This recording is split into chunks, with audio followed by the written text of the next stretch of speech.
Magandang umaga po sa inyo mga kasama. Meron po tayo dito platinum. Yan. Platinum 302 USB stereo. Ito pong ampli na to may problema. Subukan natin guys. Ito saksak natin. Ayan saksak natin. Tingnan natin kung anong tunog. Tunog to Maingay lang siya. On natin.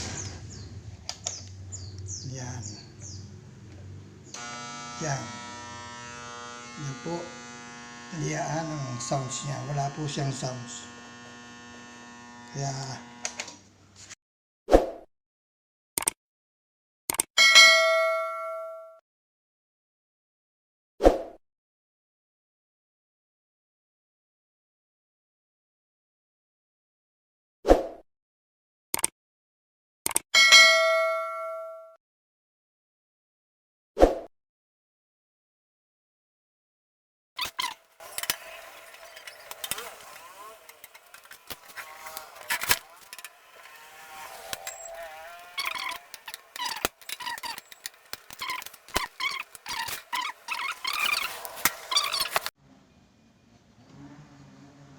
pero nung nauwi ko to sa bahay, nung sinubukan ko sa speaker ko, doon ko napansin, wala palang 500 ang watts ito.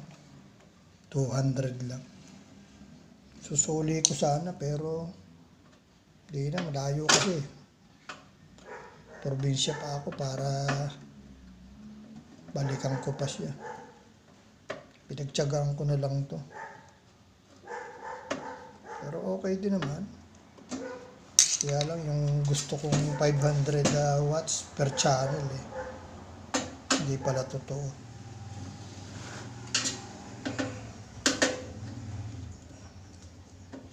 Kaya bala ko bumili na uli ako ng panibago.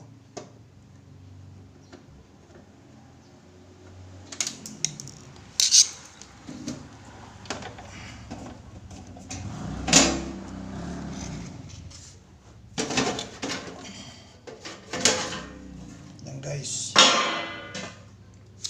wala pa napapalitan dyan sa piyansang yan, wala pa natin napakaliit ng kanyang toroidal transformer. Dati nung sinubukan to sa akin, pinatugtog nila doon sa Quiapo, lakas. Sabi ko ba, mura naman yun, lakas. Bilib ako. Kala ko nga 500 watts. 200 watts lang. Nako. Siguro malamang problema nito ito. Itong filter transistor niya. Mukhang may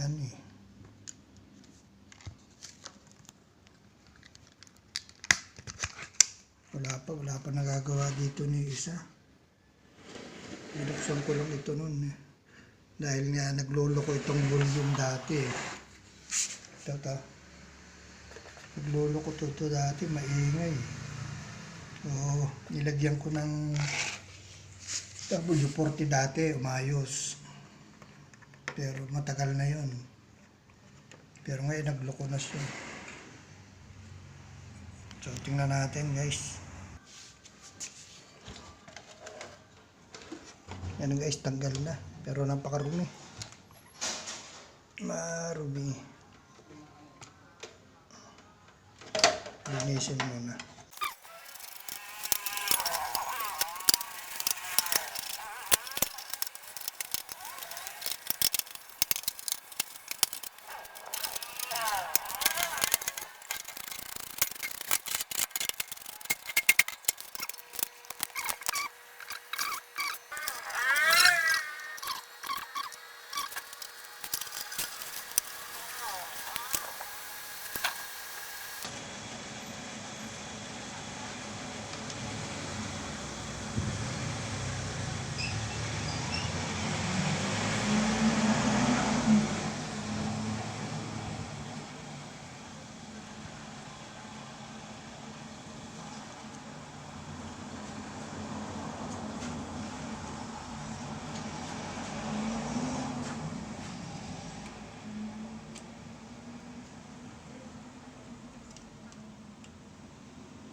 Yan guys, natanggal ko na.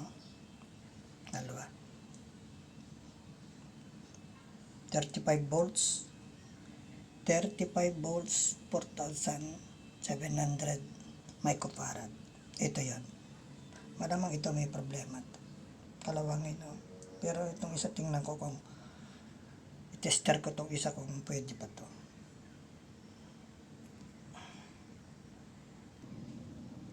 Ayan guys, testingin natin. Lagay natin sa times 1. Ano, times 1. Try natin kung pwede pa talaga. Negative. Ayan. Then positive. Uy, okay pa itong isang to. Okay pa to. Siyang may kalawang halos.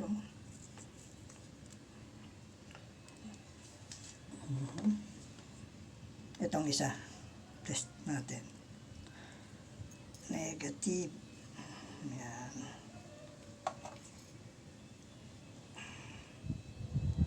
Wala na itong isang to. Wala na to. Mas maganda itong isa eh. Talaga may palo siya. Good to. Good na good. Uy.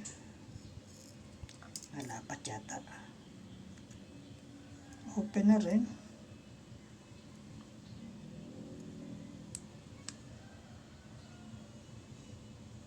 Wala na. Sira na rin. Sira na rin pala. Wala ko kanina okay eh. Wala ko kanina okay pa. Shortage na rin itong isang open. Guys, papalitan. Kailangan palitan. Bugahan ko muna to.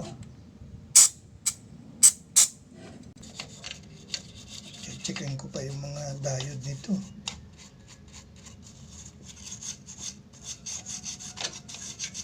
Baka hindi lang yun ang problema niya.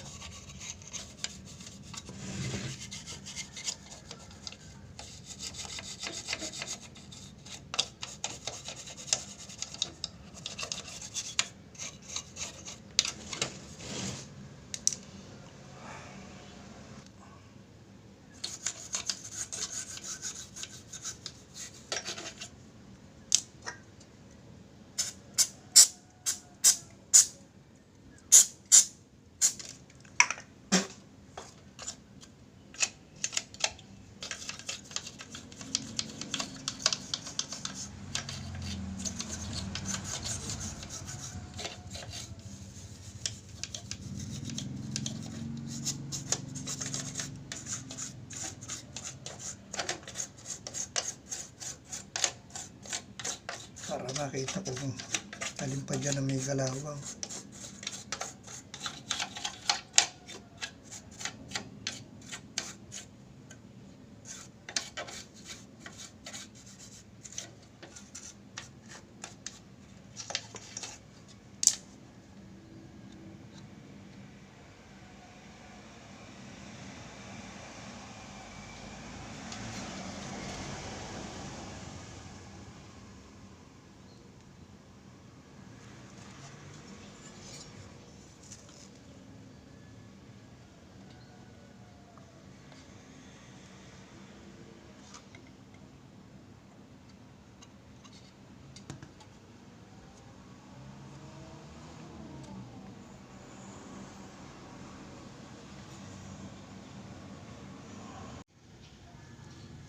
Ito guys, pinalitan ko na. Ayan, dalawang filter na capacitor. Ang problema, nag-order ako sa online, ibang maliit yung binigay sa akin, hindi kagaya nito. Ito yung tinanggal ko. Yan. Pero parehas lang naman ang detail niya eh. 4,700 ano eh. Microfarad. Tapos 35 volts. Ganun din. Kaso, maliit siya. Yan o. Ganun din ang detalye niya. Parehas lang naman. Kaso, ang problema. Maliit siya. Ito malaki o. Laking diferensya, di ba? Yan, no? Laki ng diferensya. Kaya yan ang hindi ko alam kung anong diferensya nitong dalawa. Pero parehas naman ng detalye. Ito, kinabit ko na guys. Oh. Yan, oh. Hindi ko pa napuputol. Puputulin ko pa. Kabit ko muna to. Para malaman ko kung okay yung kinabit ko. Ito guys, naikabit ko na. Hindi ko na pinakita sa inyo kung paano kinabit para mas mabilis. Pero okay na to. Sa tingin ko naman okay na to. Hindi na ako nagbias eh. Kasi nga, kita ko na yun lang filtered na capacitor ang may problema eh. Kaya pagkakabit ko, sinalpa ko na din agad siya. Kaya ito, subukan na natin para mabilis. Ito yung speaker na susubukan ko. Ito eh pang mababa lang na mga component eh. Hindi talaga ang speaker nito, hindi talaga yan eh. Para lang masubukan kung okay na yung ginawa ko. Tsaka itong gagawing ikakabit ko, ito sa input, itong inassemble ko na Bluetooth wireless. Madali lang gumawa nito guys, hindi ko na ikinontent pa. Nung ko pa ito inassemble eh. Mura ko lang nabili sa online yan. 5 volts. Nilagyan ko siya ng sarili niyang power supply na 5 volts. Sa CP to, sa cellphone charger to. Saka itong RCA. Dali lang gumawa nito guys. Yan o. Bumili kayo sa online para makagawa rin kayo nitong Bluetooth wireless para sa ampli natin. Kaya ayan guys, kabit ko muna para masunukan natin. Ayan. Yung RCA. Ito. Kabit muna natin. Subukan natin sa left and right eh. Tingnan natin kung talagang okay na siya.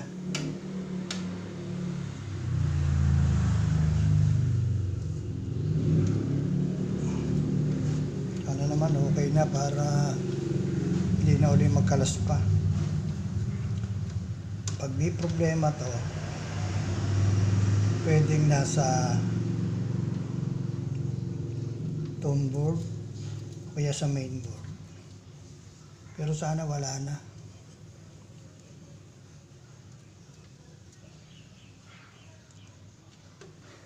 Kita ko na agad may problema yung capacitor eh.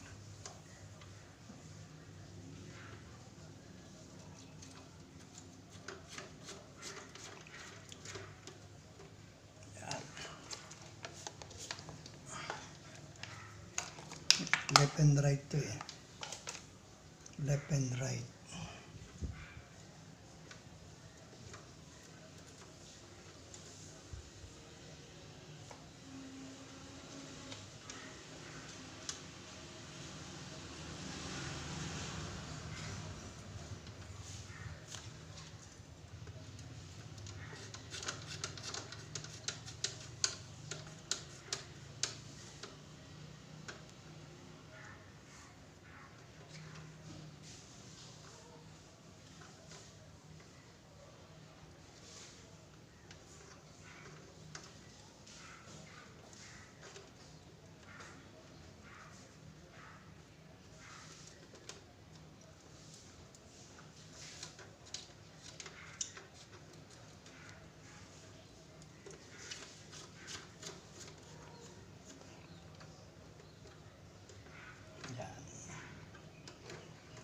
Yan, tuloy natin.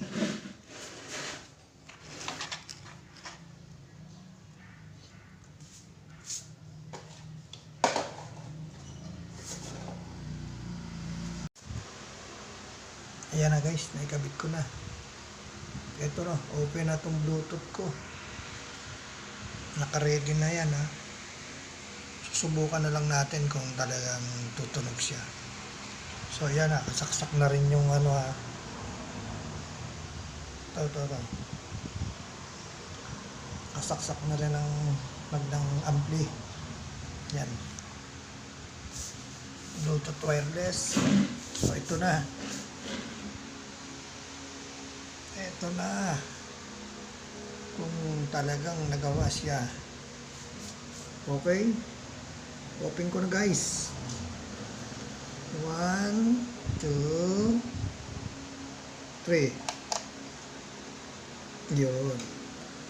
Nag-click na siya. Click ang protect. Plus naikot na yung pan. So, yan. Okay na siya. Sounds na lang.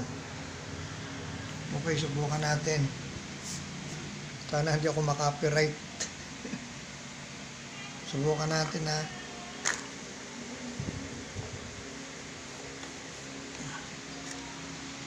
Okay. Tugtugin natin to. Yun.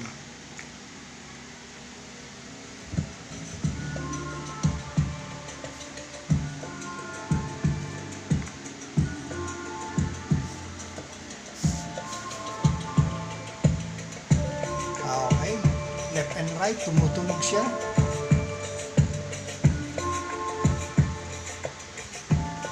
Okay. Wala nang problema. Hindi ko lang malaksan ang volume kasi hindi kakayanin ng speaker ko. Pang mini compo lang yun. Pero itong aking Platinum na to, mahina din lang to. Platinum 3 auto to. Okay, kita naman yung piyensa, napakakakunti lang. Tsaka yung Torojal na, napakaliit. Diba? Para konti lang ang laman, itong Platinum 3 auto na to. Yan. Kaya wala tong binatbat doon sa mga Concert 5 auto kaysa Sakura. No, guys. Okay na, guys. Okay, thank you sa panonood. Sana nagustuhan nyo. Pero paki-likes lang naman. Share and subscribe. Para sa susunod na may upload ako, ma-update kayo. Guys, thank you.